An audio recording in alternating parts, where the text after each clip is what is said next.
اصل موضوع یہ ہے کہ حافظ ابو الحجاج المزی رحمہ اللہ، ان کی جو کتاب ہے تہذیب الکمال فی اسماء الرجال، ان کا اپنا ایک مقدمہ، یعنی ایک تو محقق کا مقدمہ ہے ڈاکٹر بشار عواد کا حفظہ اللہ، وہ بھی بہت دلچسپ ہے، بہت عمدہ ہے۔ خطیب بغدادی رحمہ اللہ کی جو تاریخ ہے، تاریخ بغداد، تاریخ مدینہ السلام، اس پر بھی ان کا جو مقدمہ ہے بہت ہی علمی، بہت ہی گہری معلومات سے پورا ہے۔ تو میں ابو الحجاج المزی رحمہ اللہ کے مقدمے کی بات کر رہا ہوں۔ اس میں انہوں نے جو کتب ستہ کے رجال کو جمع کیا ہے، تو کتب ستہ کی اہمیت کو بتانے کے لیے ایک فصل قائم کی انہوں نے، اور آغاز میں انہوں نے ایک بات یہ لکھی ہے کہ ایک بغدادی عالم دین جو علمی دنیا میں ابن السکن کے نام سے معروف ہیں، نام تو تھا ان کا سعید، ابو علی کنیت تھی ان کی، سعید ابن عثمان ابن سعید، 353 ہجری سنہ وفات ہے ان کا۔ ان سے متعلق انہوں نے لکھا ہے کہ کچھ اصحاب الحدیث، کچھ اہل علم ان کے پاس گئے، ان کے گھر گئے اور جا کر کے کہا کہ ان هذه الكتب قد كثرت علينا، جو احادیث کی جو بے شمار متعدد کتابیں ہیں، اس قدر زیادہ ہیں کہ ہم کیسے انتخاب کریں، کیسے انتخاب کریں، یعنی مراجعہ کیسے ہو، کس جانب ہم جائیں، احالہ کیسے ہو، حوالہ کیسے دیں، پڑھنے پڑھانے سے متعلق کیسی بات ہو، اتنی بڑی تعداد میں اتنا ذخیرہ حدیث ہے۔ تو ابن السکن رحمہ اللہ خود ان کی اپنی ذاتی کتاب ہے، مصری علماء میں سے، مصر میں رہے ہیں وہ، الصحیح، حافظ ابن السکن رحمہ اللہ کے الصحیح ان کی مستقل کتاب ہے، میں نے ابھی تک دیکھا نہیں ہوں میں، اور ہمارے پاس بھی نہیں ہے وہ، لیکن ان کا جو واقعہ ہے وہ جو درج کیا ہوا ہے تہذیب الکمال فی اسماء الرجال کے مقدمے میں، اس میں یہ بات ہے کہ وہ اندر گئے گھر کے اندر اور کافی وقت لگایا انہوں نے۔ اس کے بعد پھر اصحاب الحدیث جو ان کے طلبہ اور ان کے جو ہے اخوان تھے، ان کے سامنے آئے اور 4 کتابیں ان کے سامنے پیش کی، امام بخاری رحمہ اللہ کے الجامع الصحیح، امام مسلم رحمہ اللہ کی الجامع الصحیح، اور ابو داؤد رحمہ اللہ کے السنن، اور امام نسائی رحمہ اللہ کے السنن، یہ 4 کتابیں ان کے سامنے پیش کی اور کہا کہ هذه قواعد الاسلام۔ تو یہ ایک طرح سے انہوں نے اپنا ایک تجربہ اور اپنی کیا کہتے ہیں اس کو، اپنی معلومات کی روشنی میں انہوں نے ان 4 کتابوں کا انتخاب کیا، اور یہ 4 کتابیں کافی شہرت پائیں اور اہل علم کے پاس کافی مقام حاصل کی کتابیں۔ پھر ایک زمانے کے بعد آپ دیکھیں گے کہ تقریباً 5ویں صدی ہجری کے آس پاس یا 6ویں صدی ہجری کی بھی بات رکھ لیں آپ، اس میں پھر جو ہے یعنی الاصول الخمسہ یا الکتب الخمسہ، یہ اصطلاح جو ہے عام ہوئی، یعنی اس میں امام ترمذی رحمہ اللہ کی السنن کا اضافہ کیا گیا اس میں۔ اس سلسلے میں امام ابو داؤد رحمہ اللہ کی جو السنن ہے، اس پر ابو طاہر السلفی، جانتے ہیں آپ ان کو، 474 ہجری 574 ہجری سے وفات ہے ان کا، ان کی ابو طاہر السلفی رحمہ اللہ، تو انہوں نے سنن ابی داؤد پر کافی کام کیا ہے، اس پر مقدمہ لکھا ہے، اور معالم السنن جو علامہ خطابی رحمہ اللہ کی ہے، ابو سلیمان الخطابی رحمہ اللہ کی، میرے پاس جو ہے وہ تو 3 جلدوں میں ہے، ابھی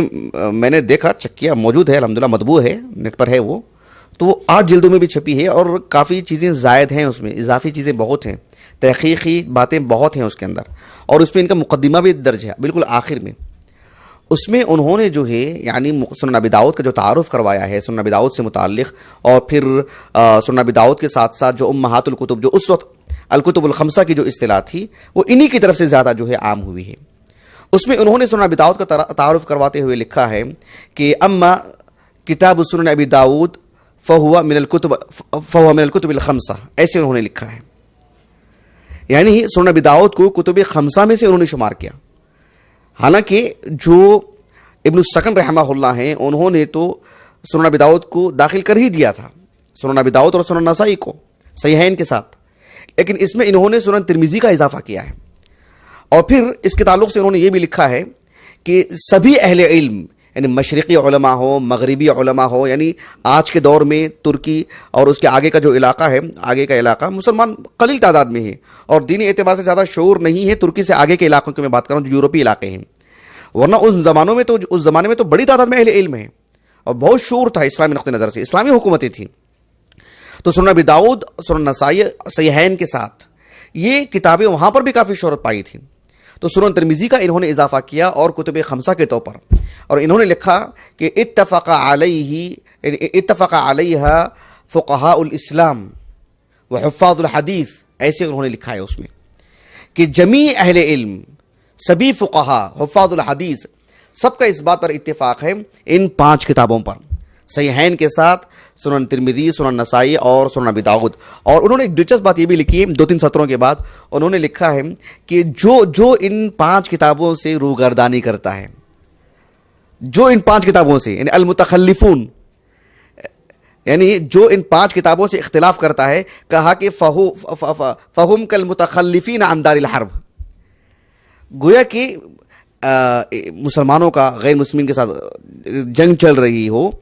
اور اس وقت پیٹھ دکھا کر کے بھاگنے والے جو لوگ ہوتے ہیں، گویا کہ ان کا شمار انہی میں سے ہوگا، وہ ایسے ہی لوگ ہیں، وہ ایسے انہوں نے لکھا ہے. یعنی اس طرح سے جمیع اہل علم کا اتفاق ہے ان 5 کتابوں پر. پھر اس سے روگردانی کیا مانا؟ ابھی میں جو کتاب دکھا رہا تھا وہ شروط الائمہ الخمسہ، کہاں ہے وہ کتاب؟ ابھی یہیں پر تھی نا جی، ذرا اس کتاب کو دکھا دیجئے. اب اس میں بھی دیکھیے ابو بکر الحازمی رحمہ اللہ، ابو بکر الحازمی رحمہ اللہ، یعنی ان کی دیکھیے یہ جو کتاب دیکھ رہے ہیں آپ، شروط الائمہ الخمسہ، بہت ہی عمدہ ہے ماشاءاللہ. آپ دیکھیں گے کہ جو اتنا چھوٹا سا رسالہ ہے اور کس قدر معلوماتی رسالہ ہے ماشاءاللہ. ابو بکر الحازمی رحمہ اللہ، ان کا جو انتقال ہوا ہے 548 ہجری کو انتقال ہوا ہے، اور صرف 36 سال کی عمر میں انتقال ہوا ہے ان کا. لیکن کس قدر عظیم عالم دین، کتنی گہری معلومات ہیں. اور کتب ستہ سے مراد، کتب ستہ نہیں مطلب سنن ابن ماجہ نہیں ہے، کتب خمسہ سے متعلق جو معلومات ہیں ان کی، اور خاص کر صحیحین اور خاص کر صحیح بخاری سے متعلق جو انہوں نے نادر معلومات ہیں، اللہ اکبر ماشاءاللہ. کس قدر ان کا گہرا علم ہے اندازہ لگا سکتے ہیں آپ. ان کی زندگی بھی پڑھ کر کے دیکھیے، ہے مختصر سی زندگی لیکن اللہ اکبر. الاعتبار فی الناسخ والمنسوخ ہے نا کتاب ان کی، 3 جلدوں میں انہی کی کتاب ہے. اچھا بہرحال میں یہ کہنا چاہ رہا تھا کہ انہوں نے بھی شروط الائمہ الخمسہ یا الاصول الخمسہ یا الکتب الخمسہ، تو یہ اس وقت کی تعبیر ہے کتب خمسہ، اور یہی جو ہے عام مسلمانوں میں مشہور تھی کتابیں، انہی کی طرف رجوع کیا جاتا تھا. بہرحال آپ دیکھیں گے کہ ایک معروف عالم دین حافظ ابن الصلاح، حافظ ابن الصلاح کو کون نہیں جانتا، سب جانتے ہیں. ان کی جو مقدمۃ ابن الصلاح ہے، ان کی جو معروف جو رسالہ ہے اصول الحدیث سے متعلق، اس کی جو دوسری قسم ہے اس میں کئی انواع ہیں. النوع الثانی آپ اٹھا کر کے دیکھیں،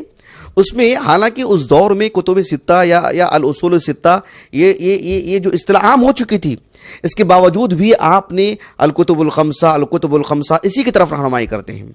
یعنی کتب خمسہ کی اہمیت بتاتے ہیں، اس کا مقام بتاتے ہیں، ان میں کی جو احادیث ہیں ان کا درجہ بتاتے ہیں. اور الکتب الخمسہ والی تعبیر ہی دیکھیں گے آپ، حالانکہ سنن ابن ماجہ داخل کر دی گئی تھی ان کے زمانے میں، اور الکتب الستہ والی جو ہے اصطلاح تھی، اس کے باوجود بھی جو شہرت پائی ہوئی تھی جو اصطلاح الکتب الخمسہ، اسی کو انہوں نے جو دھیان دیا ہے. حتیٰ کہ امام نووی رحمہ اللہ تقریب میں، تدریب الراوی میں بھی حافظ سیوطی نے ان کے حوالے سے لکھا ہے، جو اس کی شرح انہوں نے لکھی ہے تقریب کی. اب اس میں بھی دیکھیں کہ جو ہے یعنی انہوں نے الکتب الخمسہ والی تعبیر ہی کہا کہ الکتب الخمسہ کے جو مصنفین ہیں بہت کم ہی حدیثیں ان سے فوت ہوئی ہیں، ایسے انہوں نے لکھا ہے. تو یہ الکتب الخمسہ